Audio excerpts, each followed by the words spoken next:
ए महान जागतिक शस्य महोत्सव आज आम गहन जे प्रवचन देवाक अच्छा सुदूर पंजाब चंडीगढ़ ठार आसिछन्ति अनिल चावला महाशय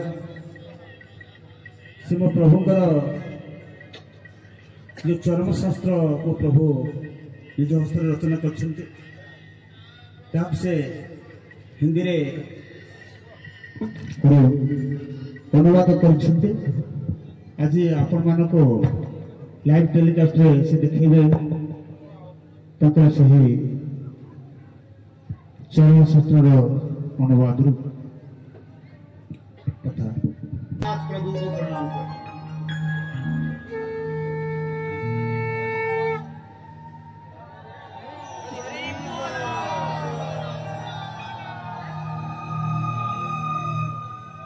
उसके बाद मैं यहाँ पर जितने गुरु भाई हैं, जो कार्यकर्ता भी रहे हैं और गुरु भाई बहनें हैं, जिनके माध्यम से ये सारा कार्य संपूर्ण हो पा रहा है, उनको मैं गुरु स्वामी प्रणाम करता हूँ।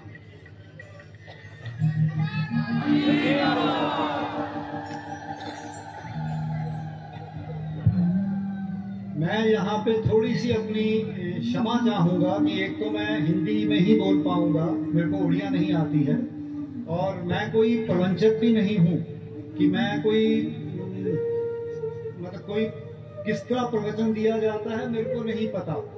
ये मैं पहली बार आप लोगों के सम्मुख आया हूँ और मेरा एक किस्म से पहला ही आप लोगों को संभाषण है, तो इसलिए मैं क्षमा चाहूँगा।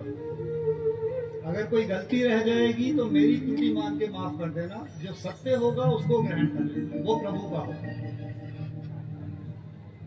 अब सबसे पहले प्रभु जी को तो सब जानते हैं, ठाकुर जी को, तो वो कब आए थे, कब उन्होंने शरीर त्यागा, वो सब आप लोगों को पता है। तो इसका मैं एक छोटी सी प्रभु जी के बारे में एक डॉक्यूमेंट्री पिक्चर बनाई है, जो मैं आपको दिखा। सूचना, ये वृत्त चित्र ठाकुर केशव चंद्र जी के अनन्य भक्त अनिल चावला जी की पुस्तक पर आधारित है। अनिल चावला जी ने अपने संस्मरण, ठाकुर जी के परिवार और उनके करीबियों के बयान को लिपिबद्ध करते हुए इस पुस्तक की रचना की है। इस वृत्त चित्र का उद्देश्य ठाकुर केशव चंद्र जी के जीवन चरित्र और उनके कल्याणकारी संदेश को जन जन तक पहुंचाना है।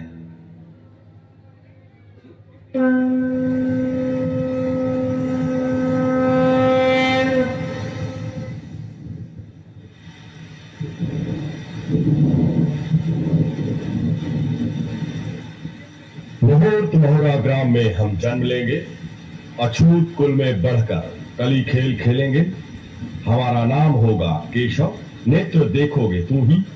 उत्तर में सरस्वती गंगा यमुना होगी वही, जरिया है उसका नाम मन मध्य रखो। पूर्व में महात्मा विदुर की गद्दी होगी प्रत्यक्ष, पश्चिम में शुक्लेश्वर नामक लिंग है राम, दक्षिण में भद्रेश्वर है अति पवित्र धाम। ठाकुर कहकर हमारा मलेक्ष करेंगे हास्य, योगिनी मुख में उन्हें दूंगा यह कहता हूँ सत्य। माता मेरी सुकांति व पिता मेरे यदुनाथ, नंद यशोमती ये दोनों यह तो विधाता कृत।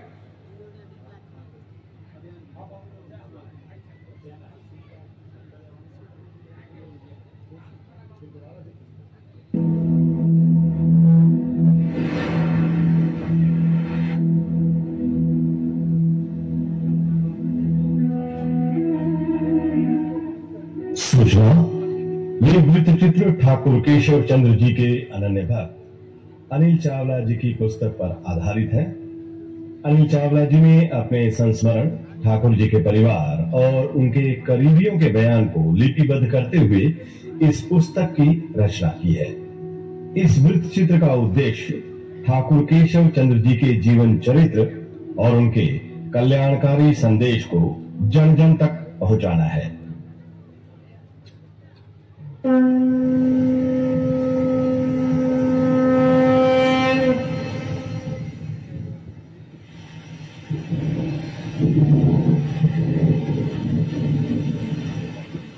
मुहूर्त मोहरा ग्राम में हम जन्म लेंगे, अछूत कुल में बढ़कर कली खेल खेलेंगे, हमारा नाम होगा केशव, नेत्र देखोगे तू ही। उत्तर में सरस्वती गंगा यमुना होगी वही, जरिया है उसका नाम मन मध्य रखो। महात्मा विदुर की गद्दी होगी प्रत्यक्ष, पश्चिम में शुक्लेश्वर नामक लिंग है राम, दक्षिण में भद्रेश्वर है अति पवित्र धाम। ठाकुर कहकर हमारा मलेक्ष करेंगे हास्य, योगिनी मुख में उन्हें दूंगा यह कहता हूं सत्य। माता मेरी सुकांति व पिता मेरे यदुनाथ, नंद यशोमती ये दोनों यह तो विधाता कृत। महापुरुष अच्युतानंद जी की भविष्यवाणी 1 अक्टूबर 1955 को सृष्टि के एक शाश्वत सत्य के तौर पर स्थापित हुई। भगवान जगन्नाथ की पुण्यभूमि में प्रभु का ठीक वैसा ही अवतार हुआ जैसा त्रिकालदर्शी अच्युतानंद दास जी ने कहा था। लेकिन ये क्या, प्रभु का अवतार मांस के लोथड़े के रूप में, शिशु के अंग प्रत्यंग का कोई निश्चित आकार नहीं। जागृत मां हैरान है कि जिस बालक को गर्भ में धारण किया उसमें शिशु के कोई लक्षण नहीं। जिस बालक के गर्भधारण के समय साक्षात भगवान जगन्नाथ किरण के तौर पर उनकी पत्नी के गर्भ में स्थापित हुए थे, वो बालक विकृत रूप में। सब किन कर्तव्य विमूढ़, क्या करें क्या ना करें। देववाणी से सब सजग हुए। आकाशवाणी के जरिए आदेश हुआ कि शिशु को एक कच्ची टोकरी में कपड़े से ढक दिया जाए। आकाशवाणी का अक्षरशः पालन हुआ। काल की वो काली रात स्याह स्वप्न के समान समाप्त हुई। सुबह का सूरज शुभ संदेश के साथ क्षितिज पर उदित हुआ। टोकरी पर रखा कपड़ा हटाया गया। हंसता मुस्कुराता एक मासूम चेहरा धर्म की ध्वजा लिए धरा पर अवतरित हुआ। शिशु के नाजुक शरीर पर प्रभु के चारों शुभ चिन्ह, शंख, चक्र, पद्म और गदा। खबर प्रभु की कृपा की तरह जन जन तक पहुंच गई। जनसमूह का सैलाब भगवान जगन्नाथ की भूमि में बसे महंगा गांव पर पहुंचने लगा। ठाकुर साहब ने दर्शन दिया। दर्शनार्थियों ने दैवीय चमत्कार को श्रद्धा भाव से नमस्कार किया। ठाकुर केशव चंद्र जी के जन्म के साथ चमत्कार की जो दास्तां शुरू हुई वो आजीवन आम जनों को चमत्कृत करती रही। एक ही समय पर अलग अलग जगहों पर भक्तों को दर्शन देने का वाक्या हो, या मृत गाय को जिंदा करने का वाक्या हो, या फिर हाथ से शहद की धारा का प्रवाह का मामला हो, या फिर बिना किसी दूरभाष यंत्र के सैकड़ों मील दूर मौजूद लक्ष्मी मां से बातचीत का मामला हो, ठाकुर केशव चंद्र जी के भक्तगण इस तरह के तमाम चमत्कारों के स्वयं साक्षी रहे हैं। एक मौके पर तो उन्होंने बारिश की तमाम बूंदों को अपने शरीर में समाहित कर लिया था। वाकया उस वक्त का है जब नंद भाई और दूसरे भक्तगणों ने गांव में संकीर्तन का आयोजन किया था। सब कुछ नियत कार्यक्रम के मुताबिक चल रहा था। अचानक आसमान काले काले बादलों के घिर गए। तेज हवा के साथ बारिश की बड़ी बड़ी बूंदें। नंद भाई भागे भागे पहुंचे ठाकुर केशव चंद्र जी के पास। गुहार लगाई कि प्रभु बारिश बंद करवाओ, नहीं तो पुण्य कार्य संभव नहीं हो पाएगा। भगवान के दरबार से भक्त कभी निराश नहीं लौटते हैं। नंद भाई भी निराश नहीं लौटे। जो आसमान बवंडर और श्वेत श्याम बादलों से पटा पड़ा था वो देखते देखते स्वच्छ और सुहावना हो गया। आंधी तूफान और झंझावत के थपेड़े सुखद शीतल बयार में बदल चुके थे। संकीर्तन की सुबह हुई तो लोगों ने देखा कि कुदरत की कहर को अपने शरीर में समाहित करने की वजह से खुद ठाकुर महाराज बुखार से तप रहे हैं। जब मैं प्रथम बार ठाकुर जी के पास गया वो 2006 की बात है, आज से बहुत पुरानी बात हो गई। तो चास के साथ मैं प्रभु जी के पास पहुंचा। मैं उनको प्रभु जी कह रहा हूँ। उनके पास पहुंचा तो वहां पर जो मैंने उससे पहले मैं बहुत आश्रम देख चुका था, तो वहां का एक तो मेरे को आश्रम का परिवेश बहुत सरल और सादा नजर आया। गुरु जी को कोई भी जाके मिल सकता था। कोई रास्ते में कोई निर्धारित पद्धतियां नहीं थी जिनको फॉलो करके उनको मिलना है। और वहां उनको देखने के बाद मेरे को ये महसूस हुआ कि ये हर जगह से हटके हैं, तो इनको और जानना चाहिए और यहाँ मेरे को और आना चाहिए, जिस वजह से जो मेरे मन में आया। और मैं जब वापस आ रहा था तो अगले दिन सुबह मेरी फ्लाइट थी वापस पंचकूला की, उड़ीसा से, क्योंकि उड़ीसा में आश्रम है। तो वहां से जब मैं वापस आने वाला था उससे पहले मेरे को धीरा भाई का, जो सेक्रेटरी थे वहां के, उनका फोन आता है और वो कहते हैं चावला जी आप आना, अगली बार अकेले आना। तो मेरे को खुशी भी हुई, महसूस हुआ कि मेरी मन की इच्छा पूर्ण हो गई है और मेरे मन की भावनाएं पढ़ ली गई। तो ये एक किस्म से मेरे लिए पहली बार का एक्सपीरियंस था। उसके बाद मैं आपको अगले कुछ एक अनुभव बताता हूँ जो कि अभी हाल में ही। उसके बाद तो मैं तकरीबन हर साल ठाकुर जी के पास मिलने जाता रहा हूँ, आश्रम जाता रहा हूँ, उनकी मौजूदगी में गया। अखीर के वर्ष में ऑलमोस्ट 5 बार मैं उनसे मिला। टोटल मैं 10-15 साल में एक ही बार जाता था। तो मैं उनके ज्ञान को लेके काफी प्रभावित रहा, जो उनका चरम में ज्ञान दिया गया है। तो उसको मैंने, बिकॉज चरम सिर्फ था उड़िया में शास्त्र, और उसका ज्ञान और किसी भाषा में नहीं था। हिंदी में ऑफ कोर्स प्रभु कृपा से मेरे को 2007 से मिलना शुरू हो गया, हालांकि प्रिंटिंग उसकी बहुत बाद में हुई, बट मेरे पास पहले यहाँ पंचकूला में ही अपने आप आ गया, जो अपने में एक अपने अलग से ही चमत्कार था, क्योंकि मैं वहां देने नहीं गया था, हिंदी में था नहीं, बट मेरे पास यहाँ पर आ गया। अब उस ज्ञान को मैं पढ़ता रहा इतने साल, समझना सरल नहीं था, बट जब धीरे धीरे धीरे करके अपने जिंदगी के अनुभवों के साथ जब हम उस ज्ञान को जोड़ते हैं तब वो समझ में आता है। तो वो ज्ञान जब जैसे जैसे समझ आता गया तो मेरी इच्छा हुई कि लोगों को भी बताया जाए, तो मैंने फिर पुस्तकें लिखनी शुरू करी। ठाकुर केशव चंद्र जी के दूसरे भक्तों की भी कुछ ऐसी ही दास्तां है। उनके सारे भक्त कभी न कभी किसी न किसी रूप में ठाकुर महाराज के चमत्कार के साक्षी रहे हैं, लेकिन खुद ठाकुर केशव चंद्र जी के लिए मानव कल्याण उनका परम धर्म था। जातिगत भेदभाव और छुआछूत निवारण के लिए खुद उन्होंने शूद्र जाति में अवतार लेने का फैसला लिया, ताकि सामाजिक व्यवस्था में निचले पायदान पर खड़ी शूद्र जाति को समाज की मुख्यधारा में सम्मान के साथ स्थापित किया जा सके। कई मौकों पर उन्होंने शूद्र जाति के सम्मान के लिए समाज की रूढ़िवादी व्यवस्था को चुनौती दी और मानव के बीच के भेदभाव को ईश्वरीय व्यवस्था के खिलाफ बताया। ठाकुर जी मातृशक्ति के प्रति अतिशय विनम्र और सजग थे। उनके एक भक्त रजनीबाई के मन में नारी शक्ति के लिए कोई श्रद्धा नहीं थी। रजनीबाई की पत्नी गर्भवती हुई तो वो ठाकुर जी के पास आशीर्वाद लेने आए कि उन्हें पुत्र रत्न प्राप्त हो। लिंग परीक्षण और भ्रूण हत्या के खिलाफ आजीवन अलख जगाने वाले ठाकुर जी ने उस वक्त तथास्तु कहकर रजनीबाई को विदा कर दिया, लेकिन खुद उन्होंने प्रकृति के विधान में कोई विघ्न नहीं डाला। नियत समय पर प्यारी बालिका का जन्म हुआ। निराश हताश पिता रजनीबाई ने खुद की जिंदगी को खत्म करने का फैसला कर लिया। ठाकुर महाराज पर झूठे आशीर्वाद का आरोप लगाते हुए वो समुद्र की तलहटी में पहुंच गए, लेकिन वहां उसके जीवन रक्षक बनकर खुद ठाकुर महाराज मौजूद। रजनीबाई को ठाकुर केशव चंद्र जी की अलौकिक शक्ति और नारी की लौकिक शक्ति का एहसास हुआ, और उसके बाद उन्होंने कभी भी मातृशक्ति और उसके सम्मान के खिलाफ कोई काम नहीं किया। शिक्षा और स्वच्छता को सामाजिक विकास का अनिवार्य अंग बताने वाले ठाकुर केशव चंद्र जी कुदरत के कण कण की कीमत जानते थे। भ्रमण के दौरान वो जहां कभी अन्न के दाने को गिरा देखते, उसे उठाकर बर्तन में रख देते थे।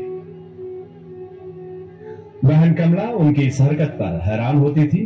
एक बार उसने पूछ दिया कि भाई, ये चावल के एक एक दाने को जमीन से इस तरह क्यों चुनते रहते हो?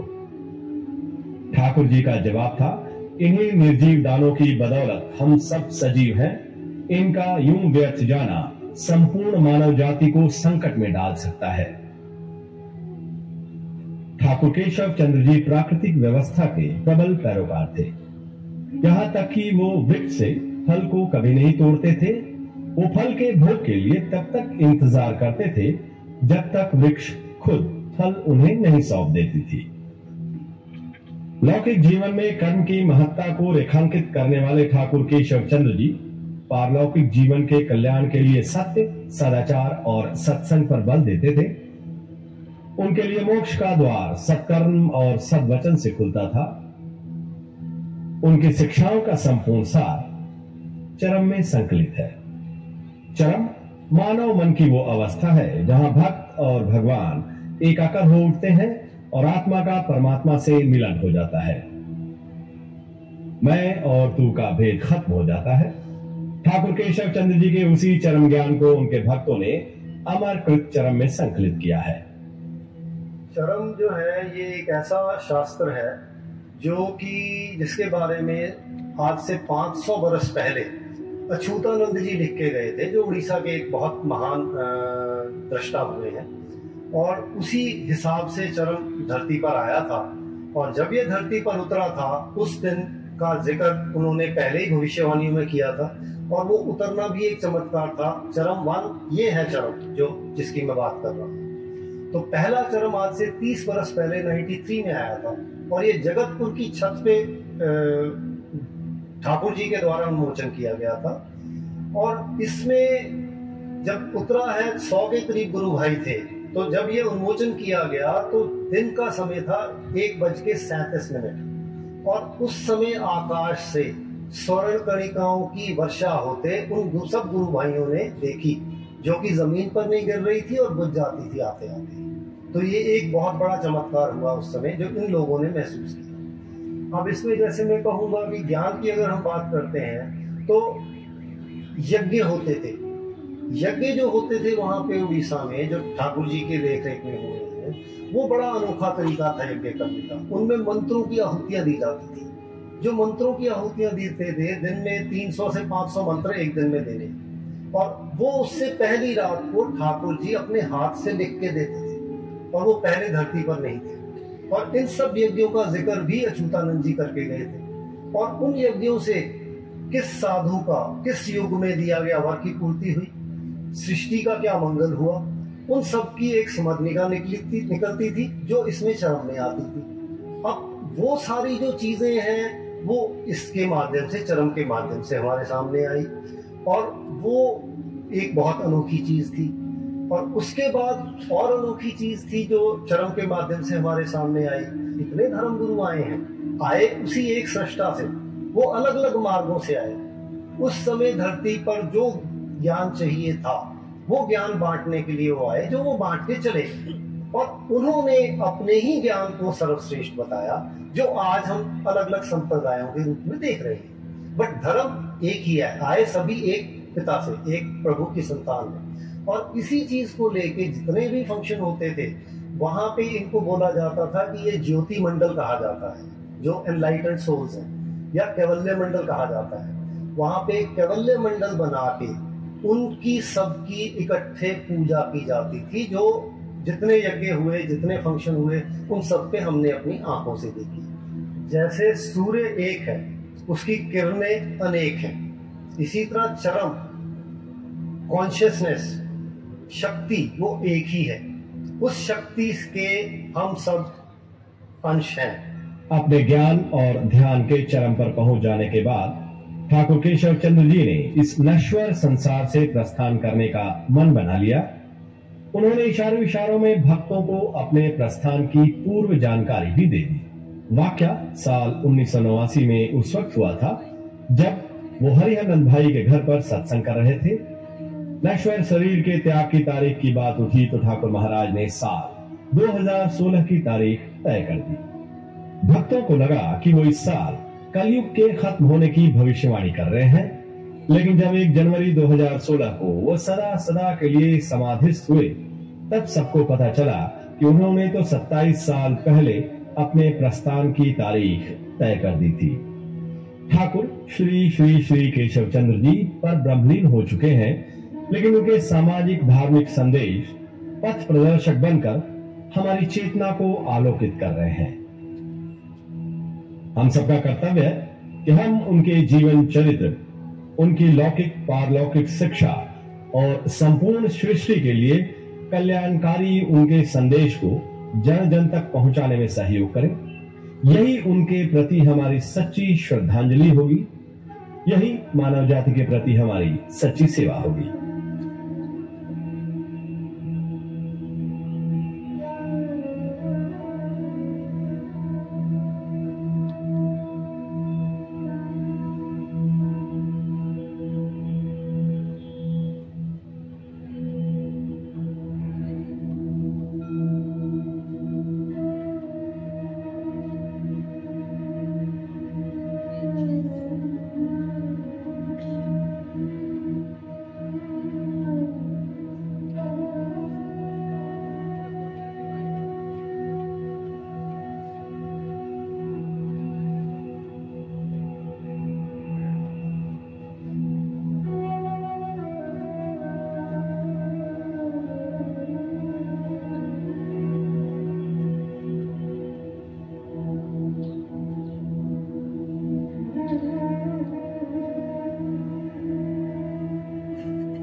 आज आप लोगों ने अब ये जो छोटी सी डॉक्यूमेंट्री फिल्म बनाई थी, ये तो आप लोग सब जानते हैं, आप लोगों ने महसूस किया हुआ है, आप लोग ही प्रभु जी के साथ इतने साल रहे हैं, तो आपके सम्मुख तो लाना कोई ऐसी बड़ी बात नहीं है। बट ये मैंने संसार के लिए बनाई है, जिसके लिए ये बनी थी, बट आप लोगों के सम्मुख भी आज मैंने दिखा दी। अब इसके बाद आप सबको पता है कि उड़िया चरम जो है वो कितना महत्वपूर्ण है, उसके कितने क्रमांक आए वो मेरे को बताने की जरूरत नहीं है। 50 क्रमांक आए और 22 वर्षों में आए। अब उसी ज्ञान को लेके प्रभु जी के हमने आज तक 15 पुस्तकें हिंदी अंग्रेजी में लिखी हैं, जो कि मैं आपके सम्मुख थोड़ा थोड़ा करके लाऊंगा ताकि आप लोगों को पता लगे कि उनमें क्या है। सबसे पहले मैं प्रभु जी की एक वाणी को दोहराऊंगा। अज्ञता, अज्ञानता जो है वो हमें ध्वंस की ओर खींच लेती है, और ज्ञान ही सबसे बड़ा चिकित्सक है। ये प्रभु जी की वाणी है। अब हम सब जानते हैं कि अगर हम शिक्षित नहीं होते, हम अपने आप को पढ़ाई नहीं करते, तो संसार में हम क्या कर पाते हैं, किस प्रकार रहते हैं, और शिक्षित होने के बाद हम किस स्तर तक ऊपर उठ सकते हैं, ये हम सब जानते हैं। ये मेरे को बताने की जरूरत नहीं है। तो बट एक चीज जो हम गुरु ज्ञान के माध्यम से जान पाए हैं कि वैश्विक भाव जो हैं वो आध्यात्मिक भाव से नेत होते हैं। ये हमें प्रभु जी के माध्यम से पता लगा, ठीक है। तो इसी कारण हम जाने अनजाने सत्संग में खिंचे चले आते हैं। कुछ जानते हुए आते हैं, कुछ अनजाने आते हैं, बिकॉज यहाँ आके शांति मिलती है, सुख मिलता है, ये सब आप लोग महसूस करते हैं। लेकिन आज का जो युवा वर्ग है, जो युवा समाज है, वो जल्दी जल्दी इधर ना तो अध्यात्म की तरफ आता है, और वो अपने आप को इस तरह से विषयों के पीछे शिक्षित कर रहा है कि वो इसी होड़ में लगा हुआ है कि उसके पास समय ही नहीं है। तो ये जो सारी मैंने, ये भी हमें जो है प्रभु जी की एक वाणी है जो उन्होंने अनिवार्य दीपशिखा में लिखी हुई है कि जिसके मोह का बंधन जितना निविड़, उसको प्रभु उतना ज्यादा दुख और कष्ट उठाते हैं। ये हमें किसके माध्यम से पता लगा? गुरु ज्ञान के माध्यम से पता चला। बट बच्चों को तो वो पता नहीं है। हम कब महसूस करते हैं, वो कब इस तरफ अध्यात्म की तरफ आएंगे, जब उनको बहुत ज्यादा दुख कष्ट आएंगे तो वो अध्यात्म की तरफ आते हैं, अदरवाइज वो नहीं आते जल्दी जल्दी। तो अब आज का हमारा क्या दायित्व है जो हम सब हैं यहाँ पर? हम अपने जो युवा वर्ग है, जो कल का समाज है, जिसने चरम ज्ञान को भी आगे लेके जाना है, विश्व में लेके जाना है, बिकॉज वो पढ़ाई किस में कर रहे हैं? वो उड़िया में तो पढ़ाई कर रहे हैं, बट हिंदी और अंग्रेजी में मेनली पढ़ाई कर रहे हैं। अब उनको, युवा समाज को क्या है, वो जब तक उनको मतलब नहीं समझ आएगा किसी चीज का, वो जल्दी जल्दी एक्सेप्ट नहीं करते। तो ये जो पुस्तकें लिखी गई हैं, ये उन्हीं को लक्ष्य करके लिखी गई हैं। इसी वजह से मैं आप लोगों के सम्मुख आया हूँ कि आप लोगों को बता सकूं कि इन पुस्तकों में क्या क्या है, और इन पुस्तकों में कई ऐसे गुप्त रहस्य उजागर किए गए हैं जो शायद आप में से भी कई लोग ना जानते हो। तो मैं उनके बारे में आपको बताना चाहूंगा। अब ये सबसे पहली पुस्तक मैं आपसे डिस्कस करूंगा। ये जो है चरम द अल्टीमेट दर्शन के नाम से है, और इसमें क्या क्या लुकायित ज्ञान आया है। इसमें प्रैक्टिकली हम सब जानते हैं लेख किस तरह के आते थे चरम में। जिज्ञासा जिज्ञासु के शीर्षक होते थे, वो चलते थे हर चरम में। किसी में 2 पेज आ गए, किसी में 3 पेज आ गए। इसी तरह तुम्हारा कल्याण, यत्र नार्यस्तु पूज्यते, ये मेरे को बताने की जरूरत नहीं। तुम्हारा कल्याण हो प्रभु जी की स्वस्थ लिखित वाणी है जो हम रोज पढ़ते हैं। फिर यत्र नार्यस्तु पूज्यते, वो माताओं के लिए, नारियों के लिए मार्गदर्शन। उसके बाद में चरम का प्रच्छद पट, हमारा लक्ष्य चरम प्राप्ति, जननी जठर जरायु, इस तरह करके शीर्षकों में अलग अलग लेख आते रहे जो 50 में पूरे हुए हैं जाके, ठीक है। तो वो सारे लेख इस पुस्तक में अंग्रेजी में किसी से 5 लेख हैं, किसी से 4 लेख हैं, किसी से 7 लेख हैं, इस तरह करके दिए गए हैं। बट ये तो हो गई एक बात। अब इसमें लुकायित क्या है जो उजागर किया गया है, वो मैं आपके सम्मुख आज लाना चाहूंगा। इस पुस्तक में जो पहले 100 पन्ने हैं वो बहुत ही अहमियत रखते हैं। वो पन्नों में सारे चरणों का एक किस्म से निचोड़ के सार निकाला गया है। अब हम सब सुनते हैं ऐसी टर्म्स, विजेंद्रिय वृत्ति, सतेंद्रिय वृत्ति, मन, चित्त, चैतन्य, ये सब हमें गुरु ज्ञान से पता लगी। बट वो चीजें हैं क्या, कहां पर हैं? बुद्धि कहां पर है? हमारा बुद्धि का केंद्र चित्त कहां पर है? थर्ड आई, जिसको हम यहाँ ब्रेन का सेंटर पॉइंट बोलेंगे, वो हमारे ब्रेन का सेंटर पॉइंट है। तो इस तरह करके उनका सामंजस्य दिया गया है ताकि हमारा युवा समाज उसको समझ पाए कि ये यहाँ पर है। एक तो वो हो गया। उसके बाद चरम के जो गुप्त रहस्य मैंने आपको बताए, आप सब जानते हैं कि प्रभु जी जाते थे निर्विकल्प समाधि में। सॉरी, मैं माफी चाहूंगा, निर्विकल्प समाधि को बोलना गलत हो गया।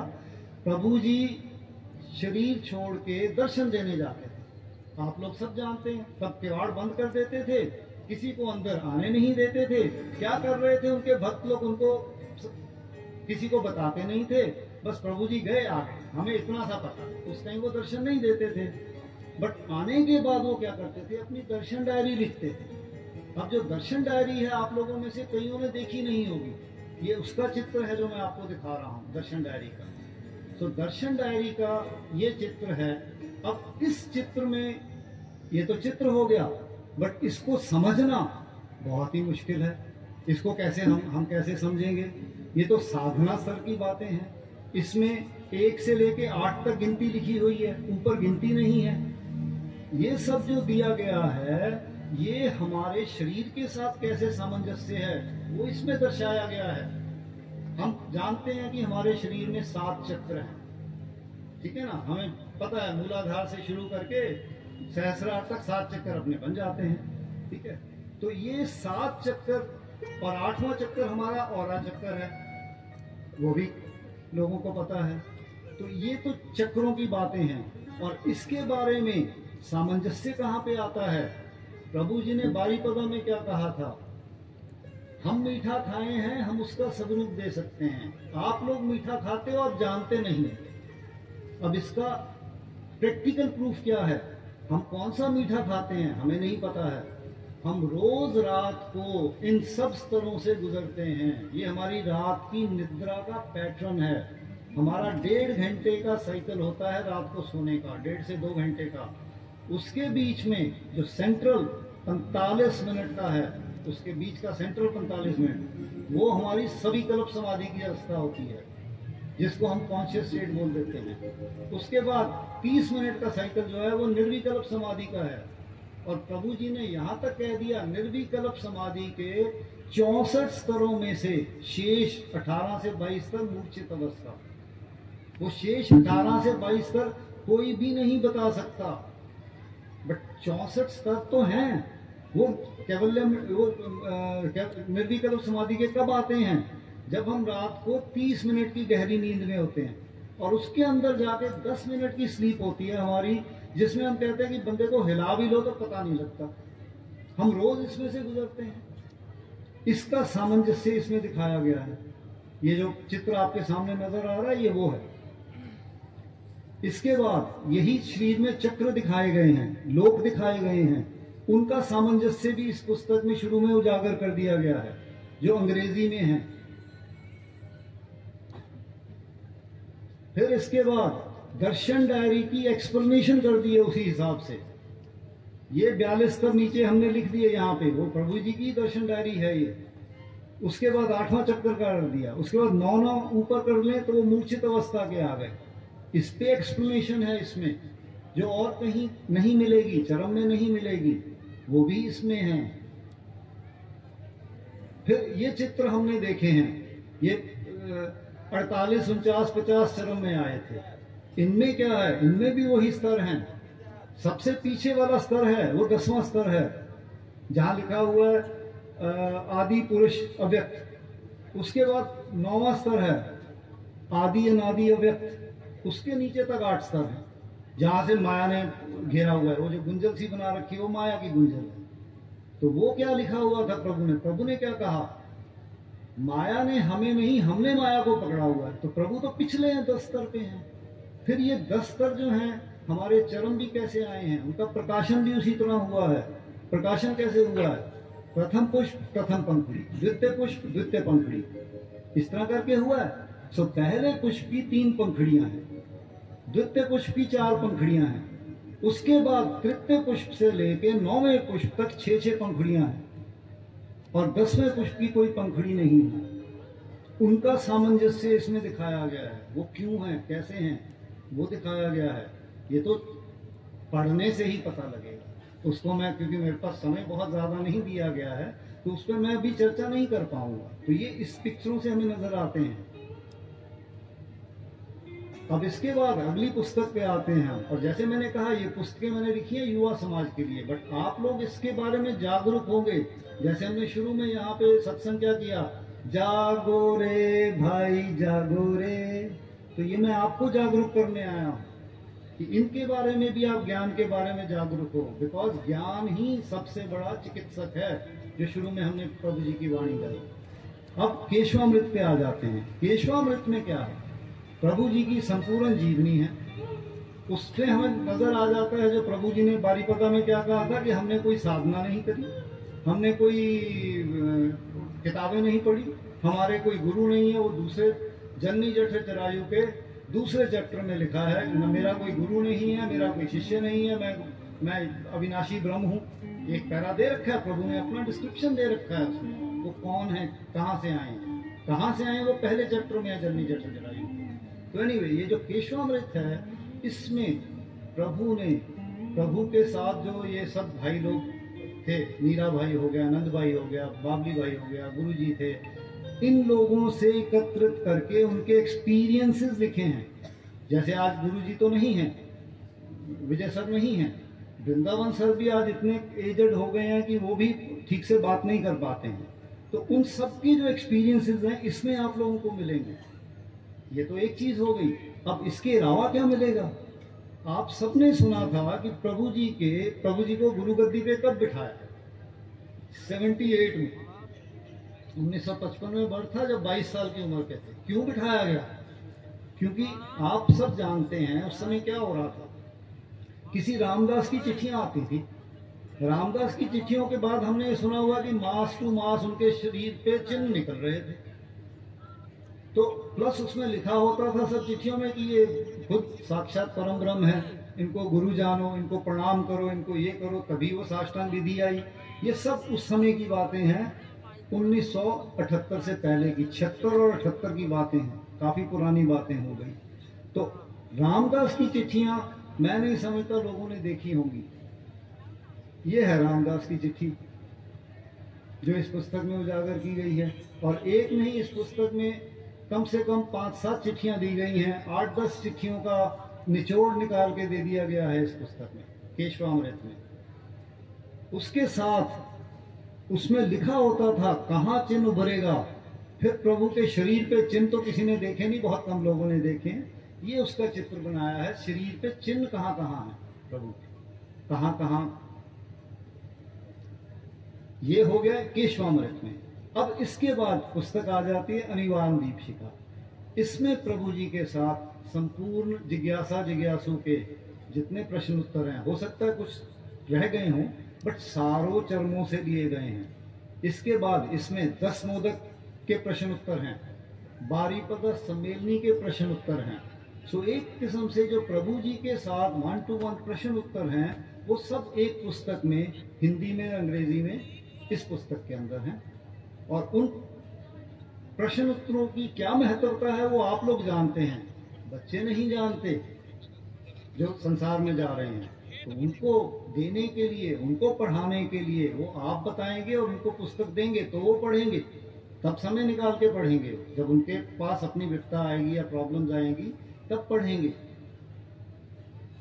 इसके बाद ये 2 पुस्तकें हैं, ये तुम्हारा कल्याण हो, तुम्हारा कल्याण हो। कितने आए हैं? 50 तुम्हारा कल्याण हो आए हैं, और ये 50 के 50 इस पुस्तक में है। और हम सब जानते हैं 27 तक तो बड़े सरल लगते हैं, उसके बाद में पद्याकार में, पोइटिक फॉर्म में शुरू हो जाते हैं, वो थोड़े मुश्किल लगते हैं। बट मैं ये कहूंगा कि वो जो बाद वाले हैं वो उससे पहले वालों से भी ज्यादा सुंदर है।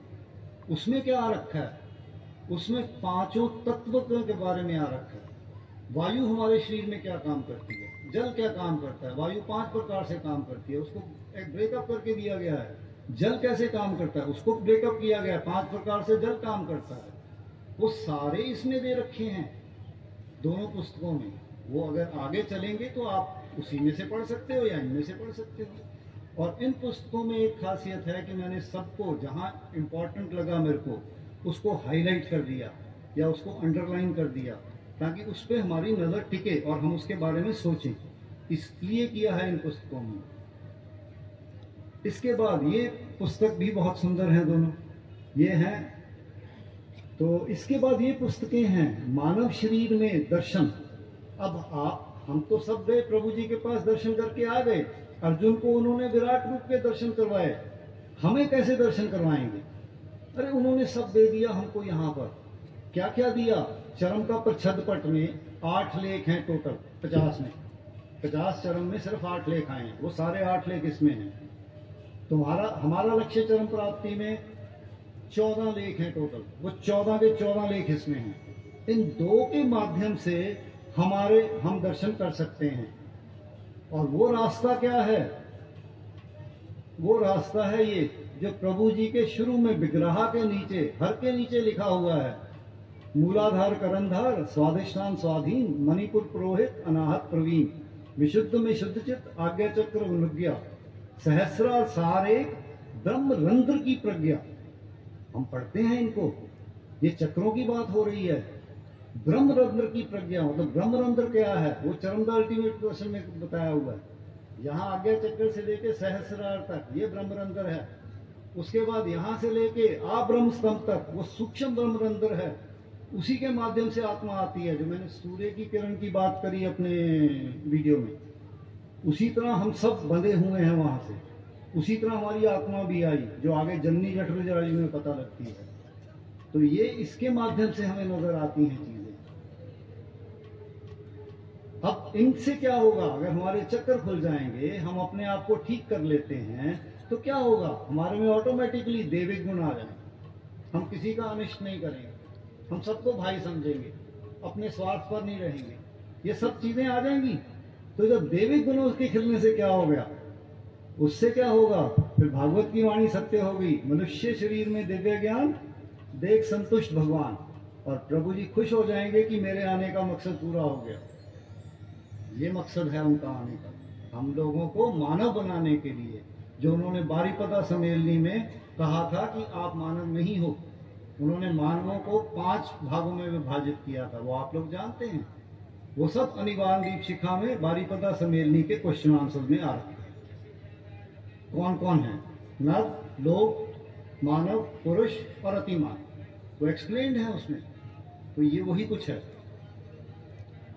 उसके बाद अब एक जो सबसे खूबसूरत है, जो अभी निकली है, अभी 3 दिन पहले प्रिंट होके आई है मेरे पास, वो है जननी जठर जरायु। ये भी हिंदी में आ गई है, आज आपको स्टॉल पे नजर आ जाएगी। मैं लेके आया हूँ आज साथ में, हिंदी में तो आ गई है। ये पुस्तक ऐसी खूबसूरत है, हम सोच भी नहीं सकते किस प्रकार। हम आत्मा की बात नहीं जानते, आत्मा 12 आवरण लेके आती है। किस प्रकार पिंड पुरुष मंडल में आत्मा का गठन होता है, आत्मा किस प्रकार, प्राण किस प्रकार जीवन सत्ता को कोश में परिणत कर आत्मा के स्वरूप में सूक्ष्म रूप धारण कर मोहाच्छन्न होकर देवी शक्तियों के द्वारा कर्मयोग के ग्रहित फलानुसार माता गर्भ में आते हैं। ये सारी वर्णना है। किस तरह हमें ऐश्वर्य मिलते हैं, 12 तरह के ऐश्वर्य हैं। वो कौन कौन से हैं, कैसे मिलेंगे?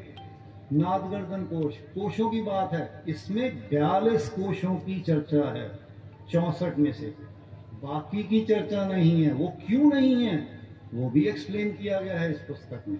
तो ये भी पुस्तक बहुत सुंदर है। पहले 5 चैप्टर्स जो हैं, इसको 4 भागों में बांटा है पुस्तक को। पहले 4 चैप्टर्स में, 5 चैप्टर्स में सिर्फ प्रभु जी कहाँ से आए, क्या करने आए, भागवत तत्वों की अनुभूति, ये सब पहले 5 चैप्टर्स में। उसके बाद 6 से लेके 40 चैप्टर तक टोटल 42 कोशों की वर्णना है। और वो बड़ी सरल है, कोई ऐसी मुश्किल नहीं है, आप पढ़ सकते हैं। और जो हिंदी की मैंने पुस्तक बनाई है, उसमें हर चैप्टर के शुरू में जो इम्पोर्टेंट पॉइंट है, उसके अंदर क्या है, उसका सार बना के लिख दिया गया है। वहाँ पुस्तक पड़ी है, आप लोग देख सकेंगे।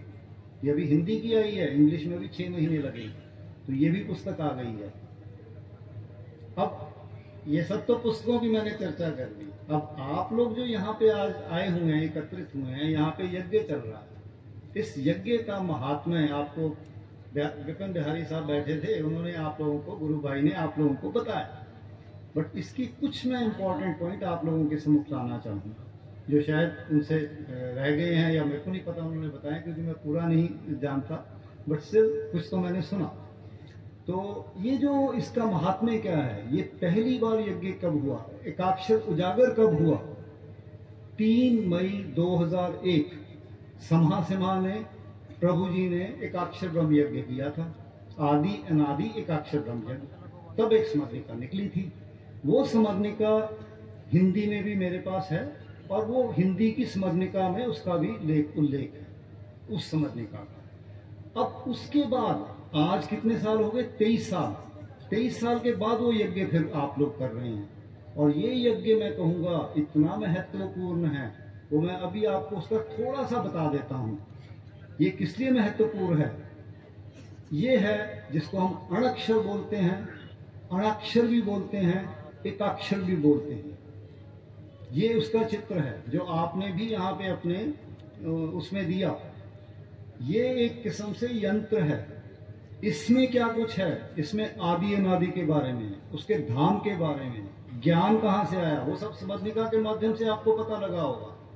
ये सब इसके माध्यम से हुआ, और इसके माध्यम से ही मैंने ये कल्पों का निर्माण जो हुआ अपनी सृष्टि का, ये कल्पों का चित्र यहीं से निकला है। आप पढ़ेंगे तो आपको शुरू में नजर आ जाएगा, एक स्मरणिका से, एक दो और स्मरणिका में से, तो 3 स्मरणिका से निकल के वो जो कल्पों का चित्र यहाँ लगा रखा है, ये मेरे स्टॉल पे है, वो यहीं से निकला। और ये बकायदा चरम द अल्टीमेट दर्शन में भी ये चित्र दे रखा है। चित्र से हमें समझने में आसानी हो जाती है। तो ये बहुत इंपॉर्टेंट यज्ञ आप लोगों ने किया, और ये किस तरह, किस युग में, किस साधु ने तपस्या करके इस यंत्र को देखा, वो प्रॉब्ली आपको स्मरणिका में इन्होंने बताया होगा। जब वो बता दिया तो इसके दर्शन कितने दुर्लभ हैं आप समझ सकते हैं। ठीक, अब इसके दर्शन अछूतानंद ने भी किए थे, उसका मैं प्रूफ आपके पास देता हूं। अछूतानंद की यहाँ पर बुराई आश्रम करके आश्रम है भुवनेश्वर के पास में, शायद आप लोग जानते होंगे। ये उसकी वेबसाइट है, ये उसकी वेबसाइट का पहले पन्ने का चित्र है। उसके ऊपर आप देख रहे हो ये छोटा, ये उसी तरह का जो हमारा एकाक्षर का है। इवन अछूतानंद ने उसमें से आधे का दर्शन किया, पूरे का नहीं। अछूतानंद भी इसका दर्शन नहीं कर पाए, जो कि कितने ऊंचे लेवल के साधु थे, और हम लोग इसका दर्शन कर पा रहे हैं और उस यज्ञ को कर रहे हैं, तो हम कितने भाग्यशाली हुए। और इसमें जो लास्ट में 8 है, इसमें 7,03,42 विष्णु मंडलीय ज्ञान है, तत्व ज्ञान, और उसमें से धरती पे कोई भी साधक 108 से ऊपर नहीं जा सकता। ये इसका महत्व है। ये भी स्मरणिका के माध्यम से आता है हमारे सम्मुख में। अब इसके साथ में एक प्रभु की वाणी के साथ में अपने भाषण को शेष करता हूं। अन्य कोई देश नहीं, केवल भारत। अन्य कोई धर्म नहीं, केवल एकमात्र सनातन मानव धर्म। सत्य, शांति, अहिंसा, प्रेम, दया, क्षमा, धर्म और भ्रातृत्व भाव विश्व में प्रतिष्ठा कर सकता है। ये उसी परम ब्रह्म की वाणी है। तो क्या हमको जो दे के गए हैं, हम काम नहीं करेंगे विश्व में प्रतिष्ठा करने के लिए? ये आप लोगों का सब दायित्व है, और इसी के लिए मैं आप लोगों से अपेक्षा करता हूं कि आप इसको आगे लेके जाएं। अब इसके साथ मैं फिर अभी 2 दिन यहाँ पर हूँ, कल और परसों। किसी ने भी मेरे से मिलना, मैं यहीं पर हूँगा। उसके बाद मेरे को मिलना तो चंडीगढ़ आ जाइए। प्रणाम।